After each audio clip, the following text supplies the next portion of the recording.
ನಿಗಮ ಟಿವಿಯು ಈ ಉತ್ತಮವಾದಂಥ ಸುದ್ದಿಯನ್ನು ಕೊಡ್ತಾ ಇದೆ ಮತ್ತು ಒಂದು ನಿಖರವಾದಂಥ ಸುದ್ದಿಯನ್ನು ಕೊಡ್ತಾ ಇರೋದ್ರಿಂದ ನಮ್ಮ ನೌಕರರು ಸಹ ಸಿಬ್ಬಂದಿಗಳು ಸಹ ಈ ಚಾನಲನ್ನು ಸಬ್ಸ್ಕ್ರೈಬ್ ಮಾಡ್ಕೊಳ್ಳಿ ಮತ್ತು ಇದರ ಪ್ರಯೋಜನವನ್ನು ಪಡ್ಕೊಳ್ಳಿ ಮತ್ತು ಅಪ್ಡೇಟ್ಸನ್ನು ರೆಗ್ಯುಲರ್ ಆಗಿ ಇದರಿಂದ ತಿಳ್ಕೊಳ್ಳಿ.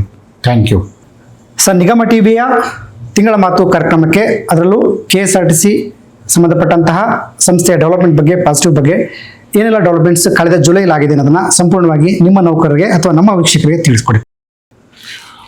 ಎಲ್ರಿಗೂ ನಮಸ್ಕಾರ. ಮೊಟ್ಟ ಮೊದಲನೇದಾಗಿ ಕರ್ನಾಟಕ ರಾಜ್ಯ ರಸ್ತೆ ಸಾರಿಗೆ ಸಂಸ್ಥೆ ಕಳೆದ 6 ದಶಕಗಳ ಒಂದು ಸೇವೆಯನ್ನು ಸಲ್ಲಿಸಿ 64ನೇ ಒಂದು ಸಂಸ್ಥಾಪನಾ ದಿನಾಚರಣೆಯನ್ನು ಮಾಡ್ತಾ ಇದೆ. ಇವತ್ತು ಈ ಸಂಸ್ಥಾಪನಾ ದಿನಾಚರಣೆಯ ಅಂಗವಾಗಿ ನಮ್ಮ ಈ ಒಂದು ಕರ್ನಾಟಕ ರಾಜ್ಯ ರಸ್ತೆ ಸಾರಿಗೆ ಸಂಸ್ಥೆಯ ಎಲ್ಲ ನೌಕರರು, ಸಿಬ್ಬಂದಿ ಮತ್ತು ಅವರ ಕುಟುಂಬದವರಿಗೆ ನನ್ನ ಒಂದು ಹೃದಯ ತುಂಬಿದ ಒಂದು ಧನ್ಯವಾದಗಳು. ಕಾರಣ ಈ ಒಂದು ಸಂಸ್ಥೆ ಇವತ್ತು ಹೆಮ್ಮರವಾಗಿ ಬೆಳೆಯಲು ಮತ್ತು ಒಂದು ಉತ್ತಮವಾದಂಥ ಸೇವೆಯನ್ನು ನೀಡಲು ಕಾರಣಕರ್ತರಾಗಿದ್ದು ನಮ್ಮ ಸಿಬ್ಬಂದಿ ಮತ್ತು ನೌಕರರು. ಇವರಿಗೆ ಈ ಮೊಟ್ಟ ಮೊದಲನೇದಾಗಿ ಅಭಿನಂದನೆಗಳನ್ನು ಸಲ್ಲಿಸ್ತೇನೆ. ಅದೇ ರೀತಿ ಈ ನಿಗಮವು ಇನ್ನು ಮುಂದೆ ಸಹ ಉತ್ತಮವಾದಂಥ ಕೆಲಸವನ್ನು ಮಾಡಿ ನಮ್ಮ ನಿಗಮಕ್ಕೆ ಒಂದು ಉತ್ತಮವಾದಂಥ ಹೆಸರನ್ನು ತಂದು, ಈಗಾಗಲೇ ನಿಮಗೆ ಗೊತ್ತಿದೆ ನಮ್ಮ ನಿಗಮವು ರಾಷ್ಟ್ರೀಯ ಅಂತಾರಾಷ್ಟ್ರೀಯ ಮಟ್ಟದ ಒಂದು ಪ್ರಶಸ್ತಿಗಳನ್ನು ಗಳಿಸ್ತಾ ಇದೆ. ಕಾರಣ ಇದರ ಕೀರ್ತಿಯೆಲ್ಲ ನಮ್ಮ ಸಿಬ್ಬಂದಿ ಮತ್ತು ನಮ್ಮ ನೌಕರರಿಗೆ ಸಲ್ಲುತ್ತೆ. ಕಾರಣ ನಿಮ್ಮ ಪರಿಶ್ರಮದಿಂದಲೇ ಇವತ್ತು ನಾವು ಈ ಒಂದು ಅವಾರ್ಡ್ಗಳನ್ನು ತೆಗೆದುಕೊಳ್ತಾ ಇದ್ದೀವಿ. ಈಗಾಗಲೇ ತಮಗೆ ತಿಳಿದ ಹಾಗೆ ನಮ್ಮ KSRTCಯಲ್ಲಿ ಹೊಸದಾಗಿ 10 ಬಸ್ಗಳನ್ನು ಅಡಿಷನ್ ಮಾಡಿದ್ದೀವಿ.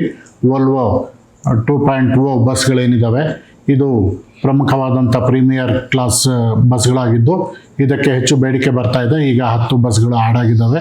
ಇದರ ಜೊತೆಗೆ ನಮ್ಮ ಇಲಾಖೆಯಲ್ಲಿ ಅನುಕಂಪದ ಆಧಾರದ ಮೇಲೆ ಏನೇ ನೇಮಕಾತಿಗಳಿತ್ತು ಆ ನೇಮಕಾತಿಗಳನ್ನು ಸಹ ಮಾಡಿದ್ದೀವಿ. ಸುಮಾರು 45 ಜನ ನಮ್ಮ ಕಾನ್ಸ್ಟೇಬಲ್ಸ್ ಅಂತ ಏನಿದೆ ಸೆಕ್ಯೂರಿಟಿ ಪರ್ಪಸ್ಗೆ, ಅವರಿಗೆ ನೇಮಕಾತಿಯನ್ನು ಕೊಟ್ಟಿದ್ದೀವಿ.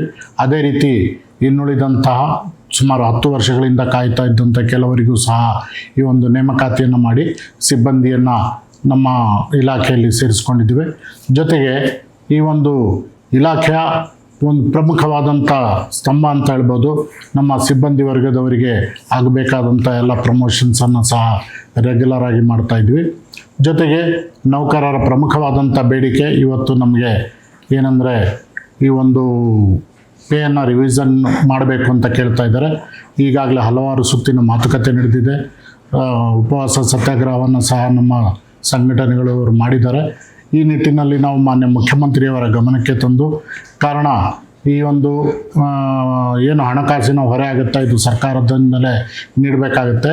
ಈಗಾಗಲೇ ಮಾನ್ಯ ಮುಖ್ಯಮಂತ್ರಿಯವರ ಗಮನಕ್ಕೆ ತಂದಿರೋದ್ರಿಂದ ಮಾನ್ಯ ಮುಖ್ಯಮಂತ್ರಿಯವರು ಇದರ ಬಗ್ಗೆ ಸಭೆಯನ್ನು ಮಾಡಿದ್ದಾರೆ. ಇನ್ನು ಮುಂದೆ ಸಹ ಸಭೆಯನ್ನು ಮಾಡಿ ಇದಕ್ಕೆ ಒಂದು ಅಂತ್ಯ ಆಡಬೇಕು ಅಂತ ಕೇಳ್ಕೊಳ್ತಾ ಇದ್ದೀವಿ. ಈ ಸಂದರ್ಭದಲ್ಲಿ ಶಾರ್ಟ್ಲಿ ಮಾನ್ಯ ಮುಖ್ಯಮಂತ್ರಿಯವರು ಸಭೆಯನ್ನು ಕರೀತಾರೆ, ಚರ್ಚೆಯನ್ನು ಮಾಡಿ ಇದಕ್ಕೆ ಒಂದು ಪರಿಹಾರವನ್ನು ಕಂಡುಕೊಳ್ಳುವಂಥ ಪ್ರಯತ್ನವನ್ನು ಮಾಡ್ತೀವಿ. ಈಗ ಎಂಪ್ಲಾಯ್ಸ್ ಸ್ಟ್ರೈಕಿಗೆ ಒಂದು ರೆಡಿ ಆಗ್ತಾ ಇದ್ದಾರೆ. ಎಲ್ಲ ಕಡೆ ಗೇಟ್ ಮೀಟಿಂಗ್ ಮಾಡ್ತಾ ಇದ್ದಾರೆ. ಎಂಪ್ಲಾಯ್ಸ್ ನಿಮ್ಮ ಕಡೆಯಿಂದ ಈಗಾಗಲೇ ನಾನು ಹೇಳಿದಾಗೆ ನಮ್ಮ ಇಲಾಖೆ ನಿರಂತರವಾಗಿ ಒಳ್ಳೆಯ ಸೇವೆಯನ್ನು ಕೊಡ್ತಾ ಇದೆ. ಈ ಸೇವೆಯನ್ನು ನಾವು ನಾಗರಿಕರಿಗೆ ಕೊಡ್ತಾ ಇದ್ದೀವಿ. ನಾಗರಿಕರು ನಮ್ಮ ಮೇಲೆ ಡಿಪೆಂಡ್ ಆಗಿದ್ದಾರೆ. ನಾಗರಿಕರು ನಮ್ಮ ಬಸ್ಗಳ ಮೇಲೆ ಡಿಪೆಂಡ್ ಆಗಿದ್ದಾರೆ. ಅತಿ ಹೆಚ್ಚು ಈಗಾಗಲೇ ನಾವು ಶಕ್ತಿ ಯೋಜನೆಯನ್ನು ಜಾರಿಗೆ ತಂದ ನಂತರ ಈ ಶಕ್ತಿ ಯೋಜನೆಯಲ್ಲಿ ಸುಮಾರು 500 ಕೋಟಿ ಎಷ್ಟು ಸ್ತ್ರೀಯರು ಟ್ರಿಪ್ಗಳನ್ನು ಓಡಾಡಿದ್ದಾರೆ. ಇವತ್ತು ಡಿಪೆಂಡೆನ್ಸಿ ಜಾಸ್ತಿ ಹೆಚ್ಚಾಗಿದೆ.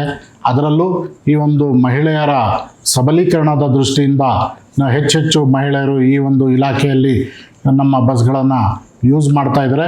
ಇಂಥ ಸಂದರ್ಭದಲ್ಲಿ ನಾನು ನೌಕರರಲ್ಲಿ ಮತ್ತೊಮ್ಮೆ ಕೋರಿಕೊಳ್ತೇನೆ, ನಮ್ಮ ಒಳ್ಳೆಯ ಹೆಸರಿದೆ, ನಮ್ಮ ಹೆಸರನ್ನು ನಾವು ಮುಂದುವರಿಸಬೇಕು.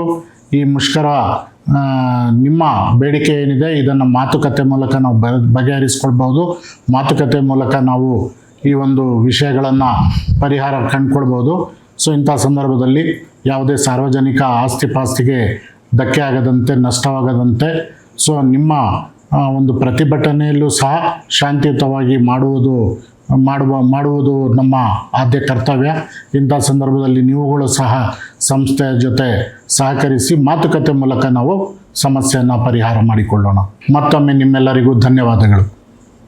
ಈ ಟಿ ವಿ ಚಾನಲ್ ಹೆಸರು ನಿಗಮ ಅಂತ.